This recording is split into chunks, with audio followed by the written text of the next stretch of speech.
Good morning, everyone. Good to be with you this morning. Is everybody still with us? I'm a little tired today, a little ragged. I had the opportunity to go to the Eagles game yesterday to watch my beloved Phillies win the game 4.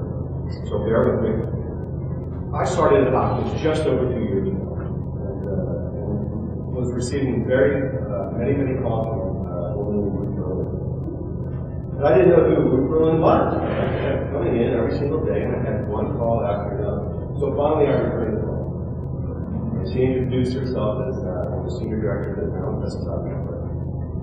And I queued every day, and I thought back reading because I was at NPR, the radio program. Driving in one day, one of the things that I listened to was a story about the Maryland watershed, and the effects of pesticides are having on the watersheds. The marine life that lives there. It's a food source. And it's part of the economy. When it affects the food source, it affects the economy of Maryland negatively. So I was interested in learning more about pesticides and how they affect the environment. And I was also in the process of looking at our current vendor, our pest control vendor. I learned they had been in place for about 42 years and had been adequately servicing our facility, meaning that we were not receiving a lot of pest control issues, or a lot of pest site issues. But I wanted an IP. I wanted an IP of improving the environment inside the hospital, improving the environment outside the hospital, in affecting our waterway and our community. I want to make sure that we do no harm. Not only the clinician, the doctor, the nurses, but we, the service workers, do no harm. So how can we do that? How can we improve that? We wanted to pull the pesticides out of our program. But I have to deliver outcome. You guys all know that. Everybody who's in the service industry understands that you've got to deliver the outcome. If you don't deliver the outcome, it doesn't matter if it's pesticides or not. You've got to deliver the outcome. So I challenged 5 different vendors to provide me with a proposal detailing an IPM program that would do just that, deliver the outcome without using all the pesticides that are traditionally used to deliver those vendors. And out of those 5 proposals, I picked there. I got to tell you, they have done an outstanding job for us.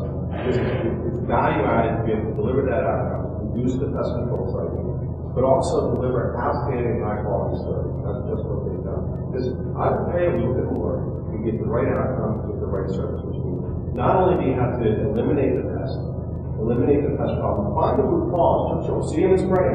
There's a lot of vendors who do out there, a lot of companies do that. That's their approach. We see them, we spray. There's a crevice, we put a spray to it. What we do at Hopkins is we seal that crevice. We prevent them from getting in. If we have to escalate and go to what we call a type C event, we will use the least toxic of pesticides. We partnered with Maryland Pesticide Network. They were a great resource for me in developing our IPM program and the RFP for the IPM program. Because I'm not the expert. One of the things I've learned throughout my career is you reach out to people who know our industry. Maryland Pesticide Network did that and provided that resource. We put out 5 RFPs, as I said. They're effective with Maryland vendor. And we're paying a little bit more money, but we're getting a better service with the right outcome.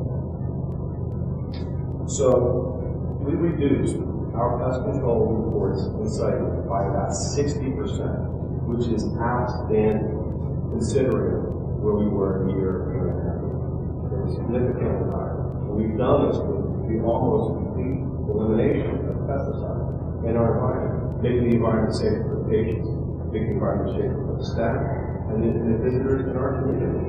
We're not adding to the problem. And that's important to us. We're not adding to the problem and providing the right resources or the right environment and outcome for our patients, visitors, and staff. One of the things that we talk about today, I'm going to read this. It's together we are meeting the needs of society today while respecting the ability of future generations to do things. Now we all know that we have to deliver the right service. We have to deliver the right outcome. I use the word outcome a lot because it's important. We all understand that we are obligated to deliver certain outcomes, especially in the healthcare environment. How we do that, though, I think is equally important. We've got to respect the future, the next generation. We've got to respect how what we do today affects the people of tomorrow, affects our community tomorrow, and the future for ourselves as well. After all, it could be you. That is, it affects the neighborhood. It affects our economy. We talk about the marine life and the food sources in the Chesapeake. And if we do negative things today, it's going to have a negative outcome tomorrow. So we've got to be on with this. I'm happy that we have the people that we have here today. It would be nice to see a lot more people And you know, hopefully together we can kind of get the word out there and talk about how important this is to each and every one of us, our families, and the places that we work. Because this is our community, whether it's our professional community or the community that we live in. And what we do today affects tomorrow. So thank you for giving me my 5 minutes. I appreciate it. Any questions? Take this as a